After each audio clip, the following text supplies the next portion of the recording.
which will be conducted using Google Moderator, found at investor.google.com. As a reminder, we will only be taking questions that pertain to our mobile business and strategy today.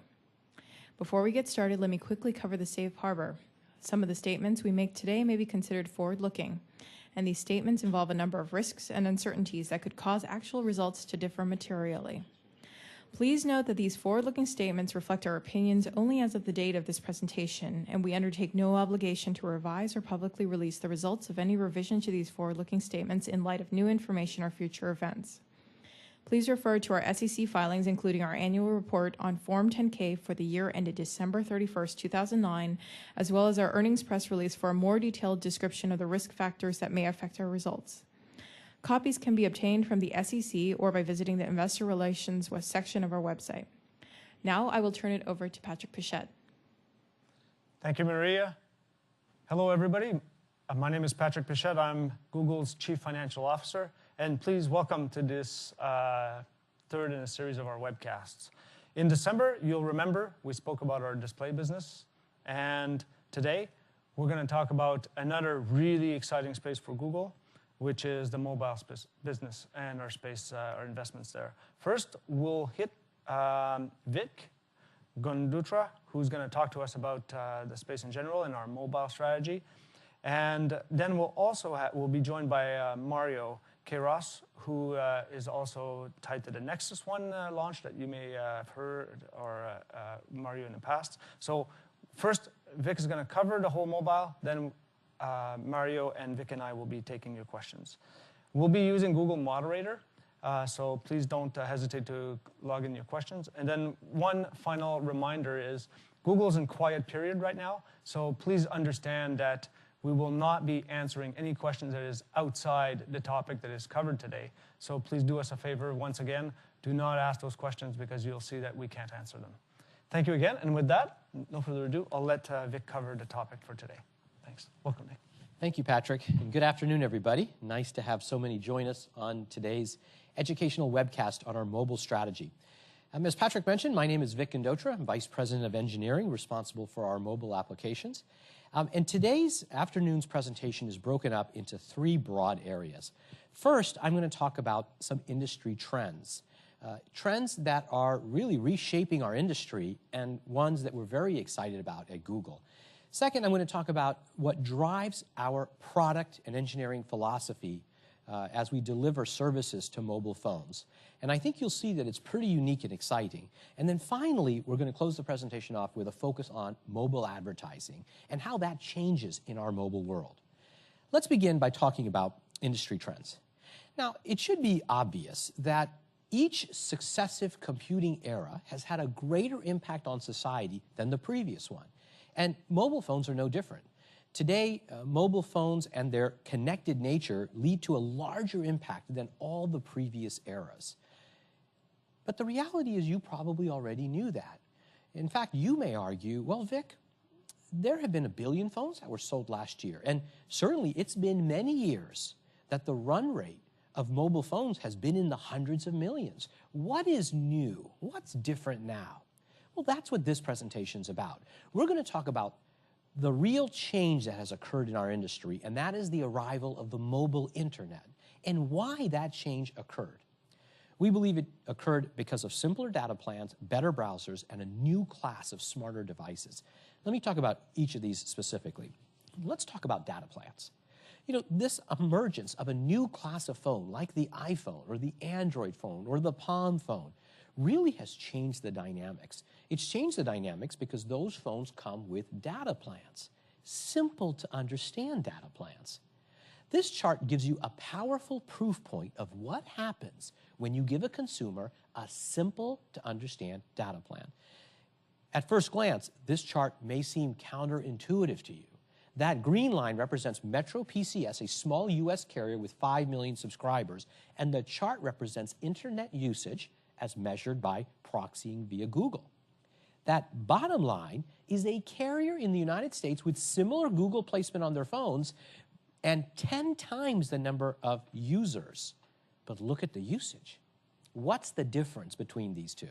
Well, one of the difference, in addition to some different phone models, is that Metro PCS chose to go with a very simple to understand data plan, and that drove usage very, very high. In addition to data plans becoming attached to these new phones and simple data plans that are understandable, the other big sea change has been the inclusion of a new breed of web browser. In our industry, technically, we call these web browsers WebKit-based browsers because it represents the open source engine that powers that browser. But let me put it in simpler terms for you. It's a browser that works. 2 or 3 years ago, I suspect most of you wouldn't have believed that it was possible to visit your favorite website, CNN.com, ESPN.com, on your mobile phone. Your mobile phone was too small. Connectivity rates were too low. The browser didn't work. And yet, what we're seeing in the industry is a rush toward high-fidelity web browsers that are capable of running and rendering full websites. And that is a sea change, and one that's very exciting for Google. The final change is, in fact, that the phones themselves have become incredibly capable. Today, or before I talk about today, if you just recall a few years ago, the smartphone category represented about 2% of the market. It was about a $600 phone at least. And the idea that a $600 smartphone would go mainstream, as recently as 2 years ago, had some doubt. But in fact, that's what's happened. Today, the average soccer mom or soccer dad has a smartphone, a phone that is replacing the feature phone category, and that bodes very well for Google's business. We'll talk about that in a minute. It's not just theories, it's data that really proves this sea change. This chart is, once again, very enlightening. What it highlights is a percentage share of internet usage. Now, I suspect you would believe that without seeing this data, that the phones that had the highest market share would have the highest usage share. That is not true. Phones like the iPhone and Android devices that have powerful WebKit browsers with flat data plans associated with them, in fact, have dramatically higher market usage than their market share numbers would indicate. What does this mean? It means that as all these other vendors come out with more powerful browsers, we should expect similar usage patterns to go up. The mobile internet is happening on mobile phones, and that makes us at Google very excited about the opportunities. In fact, let me talk about what Google has seen in its business. First of all, the simplest measure of our momentum is search traffic. And that search traffic on mobile phones has gone up 5 times in the last 2 years. And as you can see by that chart, it is a trend that is accelerating. It's not just Google search. It's the use of our applications on mobile devices. That middle chart, we chose to highlight one of our popular applications, Google Mobile Maps. Would you believe that we have 50 million active users of that product? And the growth there has been spectacular. And finally, that last chart is also one that's incredibly enlightening. Now, to understand that last chart, you must think about how Google advertised on mobile phones a few years ago. A few years ago, feature phones dominated the landscape, and Google served what was called a WAP ad. A WAP ad is an ad for these feature phones that's designed for the very limited functionality that that phone has. Well, WAP ads have very limited inventory, but the emergence of the smartphone category, the superphone category, meant browsers that were capable of rendering desktop websites and rendering desktop ads. And so we were able to take ads out of our desktop inventory and serve them to these high-end phones, which are increasingly becoming mainstream. And that chart represents the mix shift of our revenue to these high-end phones, a trend that we think is incredibly exciting. All right, that's an overview of the industry and some of the changes. Smartphones going mainstream, data plans being associated with phone, the emergence of WebKit-based browsers across these devices. Let's now shift and talk about Google's applications. Now, when you look at Google's applications for mobile phones, one thing becomes immediately clear. Google has bet big on mobile. If you take your phone and go to m.google.com, you get a list of just some of the apps, the services that we have. And it seems that across the company, whether it be Gmail or YouTube or blogger services or reader services, they have versions that we've delivered for mobile phones, particularly those mobile phones that are capable of these services. But I want to highlight that it is not our strategy to take our desktop products and simply create mini versions of those products for the mobile phone. We believe that would be a mistake. The mobile phone is different, and it offers us a new opportunity to rethink our applications or deliver new kinds of applications. How is it different? Well, think about your mobile phone. Your mobile phone has a speaker, it's got a microphone, it's got a GPS chip, it might have a touch screen. So some of you may say, well, what's so different? I've had a microphone, a camera before. Remember, what makes it different is that this sensor-rich device is connected to a Google Cloud. And that connected nature transforms these humble elements, turns a speaker into something that can understand human voice. It turns a camera into potentially something we can apply computer vision against and become a digital eye. It turns a GPS chip into something that we can apply very amazing location magic to. Now, I could talk about this for half an hour, but let me just show you some demonstrations. These demonstrations are designed to show you what happens when you combine a sensor-rich device with the connected nature to a powerful set of computing resources in the cloud, okay? Let's switch over to demos. Now, the first demonstration I'm going to give to you is our voice search product. This is a product where you speak into your phone, and our systems transcribe that back into text. Now, some of you are going to say, well, voice recognition has been with us for 20, 30 years, and that's been true. But if you think about the voice dictation or recognition systems you may have had on your personal computer, remember the engine that did the recognition lived on your PC. What I'm about to show you is different. We take your voice, we compress it, we send it to the Google Cloud via the connected nature of the device, and then not one device, but maybe hundreds or thousands of computers in our cloud process that and deliver the result back, which leads to higher accuracy. It leads to things that were not possible before.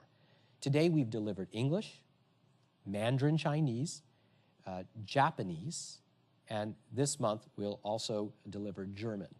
It's nothing short of our goal, then, to deliver support for all the major languages of the world. But seeing is believing.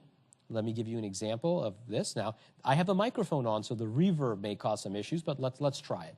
Let's try a query that I would probably never type into a phone because it's too long. Pictures of Barack Obama with the French president at the G8 summit. Clearly a query that probably wouldn't type in. That took about a second. It completely nailed the query and brought the Google search results back. Now, that's magical. And if you haven't tried that, I encourage you to try that on the iPhone, on the Android devices, and you get an idea of really the power there. Now, that was voice recognition working within Google Search. We want to enable that everywhere. In fact, we delivered a feature in the latest versions of Android called Voice Everywhere. And here's what it means. It means that anywhere on the phone where you can use a keyboard, you can instead choose to use voice recognition. Let me show you. You're looking at the text messaging capability in Android, and note there's a keyboard, but look at the bottom of the keyboard next to the space bar. You see that new button we just added? That enables you to input via voice. Let me try this. I'm going to be late. Go ahead and start dinner without me. Okay, one letter off, but you get the idea within a second of the complete magic here. And certainly, we continue to improve these systems and make them better and better as we collect more usage. Our systems are self-learning, and accuracy levels continue to rise. We are at the beginning of this investment. It's very exciting to contemplate what the next several years of computer science innovation will lead to. Now, that was the use of the humble microphone and turning it into something that can understand human speech in multiple languages. What about the camera? If you pull your phone out of your bag now, look at it, you turn it around, it's got a camera. But what if we could attach that to cloud-based resources? That's exactly what we did with a product called Google Goggles. Google Goggles allows you to take a picture and submit that picture to Google as your query. When would you find this useful? Well, let me give you an example when I found it useful. When we were in the early days of testing the product, before it was released, I had some friends come over for dinner. They arrived at my front door. They had been stuck in traffic for an hour, so the very first thing they asked for was to go to the restroom. And of course, I showed them to the restroom, and my friend handed me a bottle of wine they had brought and said, "This is for you." While they were in the restroom, I used Google Goggles to take a picture of the product, of the wine label. Of course, Google Goggles told me how much the wine cost, but it also told me hints, tasting hints, like that the product of the wine had hints of apricot and hibiscus blossom. Just then, my friend came out of the bathroom. I put my yet unreleased Google product away, and she made me pour the wine. It was her favorite wine. She said, "Vic, what do you think?" And I said, it's got hints of apricot and hibiscus blossom. Now, I don't even know what hibiscus blossom is, but Google Goggles, a powerful service connected to the cloud, let me get some information about that product. Now, some of you may be saying, well, I'm not going to take a picture of a wine bottle. Let me give you another example. Imagine you're traveling in a foreign country. Let's suppose you're in Japan, and you come across this famous monument. Now, you know it's a famous monument, but you don't speak Japanese, so how will you ever research it? What kind of query would you type in? Well, with Google Goggles, you can simply take a picture. Let me show you. I'm going to start up Google Goggles. I'm going to take a picture of that, of the screen, pretend I was in Japan. And let's come back here.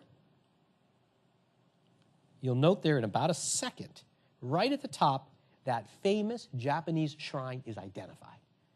So you get an idea of the power of Google Goggles across products, across places, and once again, an area of computer vision that we're just beginning our research in. Now, another capability that is unique to the mobile device largely is its use of a GPS chip. Not only do we use the GPS chip, but we can use cell tower information, other techniques to really help identify the location of a device with the user's consent and permission. That enables all sorts of new scenarios. Let me give you an example of one. Let me switch over here to the iPhone for a moment. And you'll note this is the new google.com homepage on your iPhone, meaning just go into the browser and type in www.google.com. And there's a subtle new feature you may not have noticed. That blue dot says that I'm in Mountain View. Now, in this case, for the purposes of this demonstration, we have hard-coded the location to be that on Castro Street in Mountain View. But if you do this on your iPhone now, you'll likely see it show the city that you're in. Not only do we show the city that you're in, but we also show you what's near you now. Watch what happens when I click this button, this Near Me Now. Boom, it shows you right there that you're probably standing in front of this restaurant. And not only can you see what you're standing in front of, but everything that happens to be nearby you. Now take a look at this. There's a restaurant right there. Maybe you want to know something about that restaurant. If I select that, it'll take me to a mobile optimized place page that tells me everything I want to know about that restaurant. Isn't that fantastic? And no typing. Literally, I just said, near me now, clicked on it, found out what my own eyes were seeing. I was able to have Google help me find more information about them. Okay, let's move on to one other demonstration of a feature that we just launched on Wednesday of last week. So this is truly hot off the presses. This is use of location to help a consumer with a product search. In this case, I've done a product search for a Nikon D90. And we use your location right there to say that you're in Mountain View. But what we introduced on Wednesday of last week was something right here. You see that blue dot right there that says in stock nearby? When I select that blue dot, I'll see where that Nikon D90 is available based on my existing location. So you can see here, for example, that Best Buy has that product in stock and it's only 5.7 miles away from me. We think consumers will absolutely love this. We think advertisers will love this. And of course, it's a great way to make Google search even more valuable. Finally, let me show you the use of location and voice in a connected turn-by-turn navigation product. Now, some of you will likely say, I know turn-by-turn navigation. I have it in my car. What's different about Google's approach? Well, what's different about Google's approach is that we optimize for a connected device. Did you realize that of all the navigation systems out in the world, only a few small percentage of them are connected? So I'm going to show you a demonstration, but I'm going to show you 6 features that could only be delivered because we are a connected turn-by-turn navigation product. Let's begin by starting up our Maps product, and I'm going to navigate to a hotel in San Francisco, the Hilton. Now, I suspect that, like myself, many of you have to write down the address of where you're going before you get in the car. Or maybe you text message it so it's on your phone, email it to yourself, so when you're in the car, you have the address. Guess what? You don't need to know the address in the Google product because we use the cloud to disambiguate location. Let me show you. I'm simply going to tell the product to take me to the San Francisco Hilton. So I'll type in SF Hilton, no address, and Google will figure it out. It'll say, did you mean any of these Hiltons? And yes, the Hilton right at the top of the financial district is the one I wanted to go to, and off we go. That's feature number one, because it's connected. Feature number two that we can deliver because it's connected is one of my favorite. Keep your eyes at the bottom of the screen. You see there that green icon at 48 minutes? If I touch that button, I'll get an overview of my entire route with traffic that's updated every few moments. Now, I know how to get from my home to Google every day, but I use this feature because I can see updated traffic along the entire route for free. It's a fantastic feature because we're connected to the cloud. Another feature is our use of satellite maps. Satellite maps are very popular on desktop. But imagine how popular, how useful they are in a turn-by-turn navigation product, where I'm able to get context. I can see, the location is around this building or around the school. And we've seen consumers react very, very positively to this ability to have satellite views in the turn-by-turn product. Okay, let me move on to another feature that can only be delivered because we're connected. How about search? Now, you may have a product in your car that allows you to search for ATMs or gas stations. But what about if you want to search for Olive Garden? What if you want to search for your favorite restaurant or a business? Then what? Well, because we're connected, we can search on anything that Google knows about.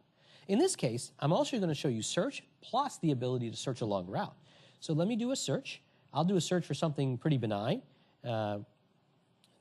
Actually, not Starbucks. I could search for Starbucks, but in this case, I want to search for burgers. Okay? And what's amazing here, if I zoom out, you'll really see the capability here, is that what Google is doing is Google is giving me all the burger places along the route I'm traveling. So I can select, there's McDonald's, there's another McDonald's, I can call the McDonald's if I wanted to. In this case, let's try another one. There's a Burger King, there's another McDonald's, there's a Rave Burger, there's I guess a generic burger joint, and there's an In-N-Out Burger.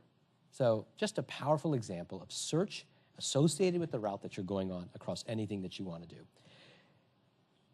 Now, finally, let me talk about another thing that we provide because it's connected. Think about your navigation product today.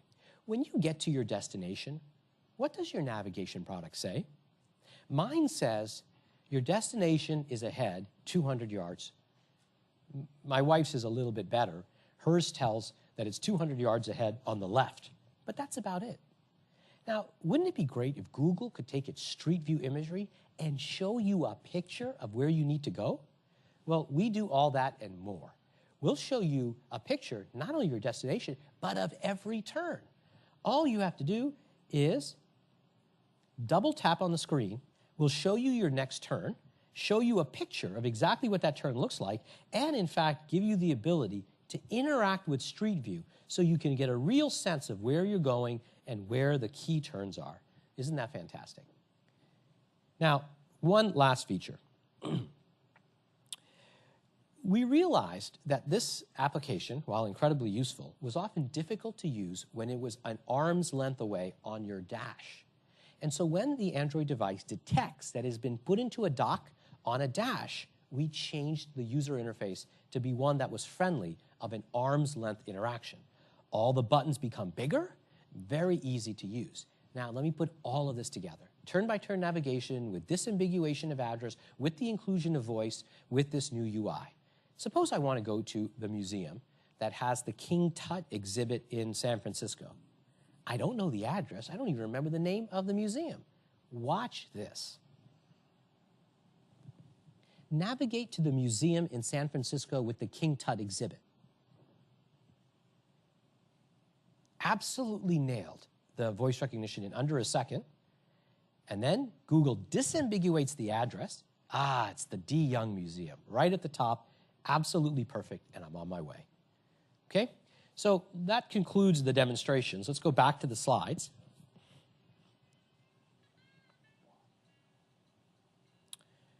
Okay, and okay. So you got a sense there of how we're not just taking our desktop services that consumers know and love and delivering them on mobile, but how we're really optimizing for the unique capabilities of that mobile device. Excuse me, just one second. Okay, so optimizing for that mobile device really also includes not just the applications, but includes advertising. And now let's shift our focus and talk about advertising in the mobile space.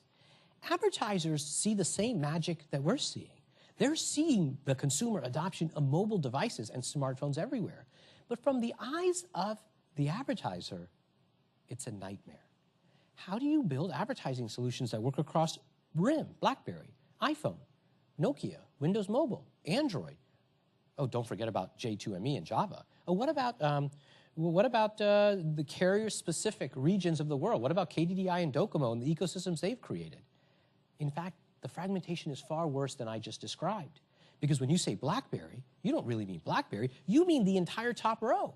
You could mean a device that is touchscreen, not touchscreen, keyboard, no keyboard, and that applies across every one of these variety of phones. And so advertising is not like it was on the desktop, where you could target a Firefox browser, Internet Explorer, maybe Chrome, and you could cover the vast majority of the market. It is incredibly fragmented and complex. Google's strategy can be described simply as making things easy for advertisers. Now, that may sound like a marketing slogan. Let me show you how easy we've made it. What you're looking at now is a screenshot of the tool that advertisers use when running advertising campaigns with Google. It's called AdWords. What's amazing here is the simplicity of our approach. Look at number 2 there. You see that second checkbox, iPhones and other mobile devices with full internet browsers? An advertiser merely has to have that box checked, and Google will take the complexity out of the system. We will then look for phones that are capable of running these ad creatives and serve them in all the appropriate places. Maybe in a Google search result, like you see there on the left, or maybe in some of our most popular applications, like Google Maps you see in the middle, or maybe it's a display brand ad that we can run on one of our or our partner properties like YouTube.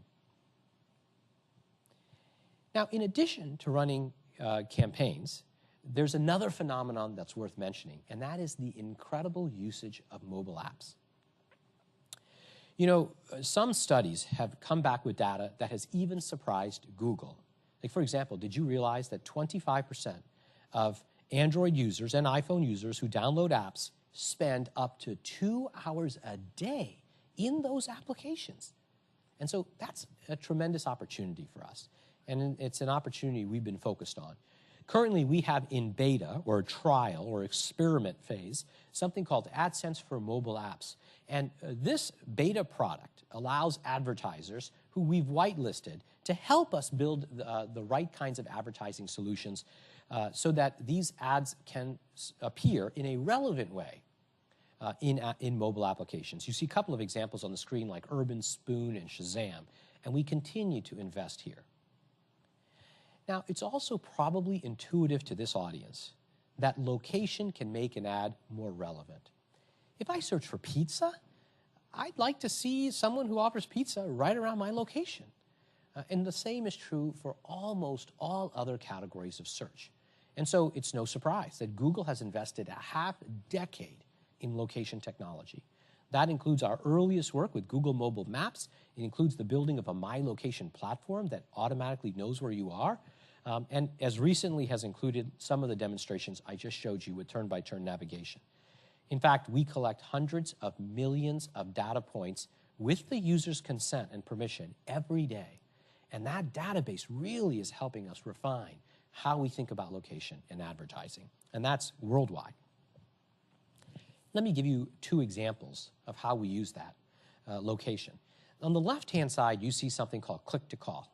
This is so simple, you might have missed it. We launched this just last month. You note there's an ad for Ruth Chris Steakhouse. But in that ad is a phone number. That phone number is clickable, and it's a billable or chargeable interaction. Now, what that means is that the advertiser gets a call for the price of a click. And it's no wonder advertisers have responded so well to this program. And of course, consumers love the ability to see an ad, click on the number, call the business right away. And this is an example of something that's new that we can really go do on mobile.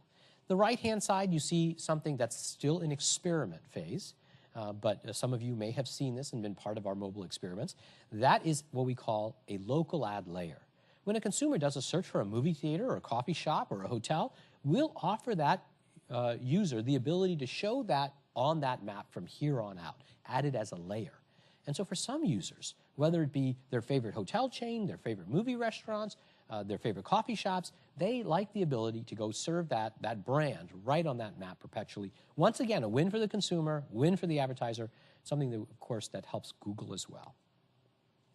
Let me recap. The industry trends are blowing in Google's favor. The internet that we have long waited for has arrived on mobile. Flat data plans or simple data plans combined with powerful smartphones that have gone mainstream. And most importantly, the emergence of the web browser that spans all devices is something that we think is very good for both the consumer and for Google.